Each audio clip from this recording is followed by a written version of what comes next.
जुबैर साहब, your take on it. Noon league कौन सी तारीख लिख रही है और इस सारी सिचुएशन में आपको लगता है कि इमरान खान जबरदस्त तरीके से इररेलेवेंट भी हो रहे हैं, उनकी पार्टी भी जवाल का शिकार हो रही है? आपके इब्तदाई जो आपने बयान किया, और आप one of the most Sen anchors या जर्नलिस्ट आज पाकिस्तान की इलेक्ट्रॉनिक मीडिया पर, और ओवरऑल आपकी जो है गिरफ्त वो बहुत मजबूत है। आपने जो इंट्रोडक्शन दी उससे पता चलता है कि Imran Khan is the most relevant, because आप डिस्कस ही इमरान खान को कर रहे हो। मतलब as of now, as you spoke in the introduction, कि क्या वो इररेलेवेंट हो चुके हैं? अगर इररेलेवेंट हो चुके होते तो हम डिस्कस ही ना कर रहे होते। और आपका जो मेन सवाल है वो है यही कि पीटीआई कि पीटीआई के प्रेस कॉन्फ्रेंस में क्या हुआ और उनके जो तोड़ फोड़ है ऐसे, इसमें भी। और दूसरा जो अहम नुक्ता जो आपने आपके उससे बयानिए से आया है कि इमरान खान अगर अंदर बंद हैं तो इस वजह से अंदर बंद नहीं है कि कोई लीगल केसेस है उनके खिलाफ, वो इसलिए बंद हैं कि पॉलिटिकल रीजंस की वजह से बंद है। क्योंकि बार बार जब आप ये कहते हैं कि क्या पीटीआई नाकाम हुई है, आप ये नहीं कहते कि उनके खिलाफ केसेस इतने मजबूत हैं कि उनका बाहर आना कोई हो ही नहीं सकता।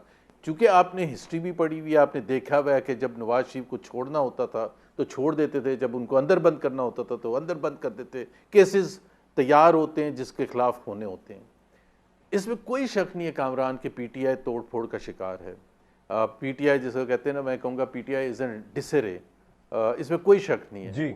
और वो जो आप जो तोड़ फोड़ है और जो उनमें अपनी आपस में लड़ाई झगड़े हैं वो कम नहीं हो रहे, ज़्यादा से ज़्यादा हो रहे हैं। अब एक प्रेस कॉन्फ्रेंस की है, मैंने तो नहीं देखी है, बट वो एक ज़रूर अटेम्प्ट होगी टू शो सॉलिडारिटी कि जी party is unified under Imran Khan. लेकिन वो जो पिछले इतने हफ्तों महीनों से हम देख रहे हैं कि फलाना फलाने के अगेंस्ट बयान देता है और फिर केपी की हुकूमत से नाराज़गी का इजहार होता है एंड सो ऑन, तो वो तो एक बिल्कुल क्लियर है कि जी पीटीआई में बहुत ज़्यादा तोड़ फोड़ है और वो जवाल का। बट एक चीज़ जो स्टैंड आउट करती है, और वो सवाल का जवाब मैं इस वक्त तो नहीं दे सकता, एक अपनी असेसमेंट कर सकता हूँ कि पीटीआई उस वक्त तक रेलेवेंट रहेगी, वो ना गंडापुर की वजह से रेलेवेंट रहेगी, ना सलमान राजा की वजह से, ना उमर अयूब, ना बैरिस्टर गौर। वो रेलेवेंट रहेगी जो करोड़ों सपोर्टर्स हैं। जब तक वो करोड़ों सपोर्टर्स इमरान खान के साथ हैं उसकी रेलेवेंस रहेगी। और अब मेरे अंदाजे के मुताबिक और ज़्यादातर लोगों का ऐसे ही ख्याल है कि ही remains a very very popular figure in Pakistani politics. और कतई नज़र के शहबाज शरीफ कितने मुस्तहकम हो गए। ये जब पीटीआई की हुकूमत थी तो कामरान आप ही के प्रोग्रामों में मैं ये कहता था कि जिस दिन सीढ़ी हटाएगी एस्टैब्लिशमेंट उसी दिन पीटीआई, और जैसे ही जनरल फैज़ हमीद की ट्रांसफ़र हुई तो उसके बाद से प्रोसेस शुरू हो गया। ये भी अगर खड़ी है तो मेरा ख्याल है आप भी एग्री करेंगे, ये अपने जोरे बाजू पर नहीं खड़ी हुई, अपनी परफॉर्मेंस पर नहीं, अपनी मकबूलियत पर नहीं, ये खड़ी हुई है एस्टैब्लिशमेंट की सपोर्ट। जिस दिन वो ख़त्म हो जाएगी उस दिन ये भी ख़त्म हो जाएंगे। सर, 2 पॉइंट्स आपके साथ, बल्कि 3 हैं। एक तो आपने नून लीग का जवाब नहीं दिया, मैं दोबारा पूछ लूंगा, लेकिन आपने कहा कि इमरान खान के खिलाफ कोई लीगल केस नहीं है, सारे केसेस सियासी हैं। That is more of a reason कि he will remain inside until the powerful quarters want. तो अगर तो लीगल केस होता तो हम ये कह सकते थे कि जनाब वो लीगल रूट एक अपनाएंगे और उसके अंदर वो अपना केस लड़ेंगे और उसमें पॉसिबिलिटी है कि वो रिहा हो जाए, क्योंकि उनके वो समझते हैं, या आप समझते होंगे, या तहरीक इंसाफ समझती होगी कि उन केसेस में, लीगल केसेस में कोई जान नहीं। बट गिवन द फैक्ट, आप खुद भी कह रहे हैं कि तमाम सियासी केसेस हैं, फिर ये तब तक खत्म नहीं होंगे जब तक कि पाकिस्तान के पावरफुल क्वार्टर्स नहीं चाहेंगे। अब पावरफुल क्वार्टर्स जो हैं बिल्कुल वो शहबाज शरीफ साहब की हुकूमत के साथ बिल्कुल जेलिन हो गए, वो उनके साथ कंफर्टेबल हो गए। आपने कहा कि शहबाज हुकूमत कब तक? भाई शहबाज हुकूमत तो मौका ही नहीं देगी। शहबाज हुकूमत तो तारीख की एक नई हुकूमत आई है जो कह रही है कि जनाब एक यस सर से भी आगे कोई चीज होती है तो वो कह रहे हैं। तो किस इस्टेब्लिशमेंट को दुनिया की प्रॉब्लम होगा शहबाज हुकूमत के साथ? सियासी cases, Shehbaz jelling with the establishment doesn't want Imran to come out. तो इसका मतलब ये हुआ ना कि इमरान अंदर ही रहेंगे, चाहे वो रेलेवेंट भी रहें, लोगों के दिलों में भी रहें, सोशल मीडिया पे भी रहें, वोटों के अंदर भी रहें, but he will remain inside. ऐसा ही है।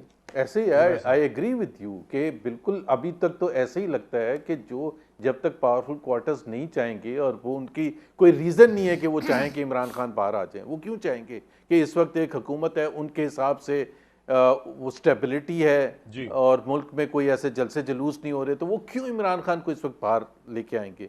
सो I totally agree with you कि शहबाज हुकूमत भी वो सब करने के लिए तैयार है जो जनेजो साहब भी करने के लिए तैयार नहीं थे।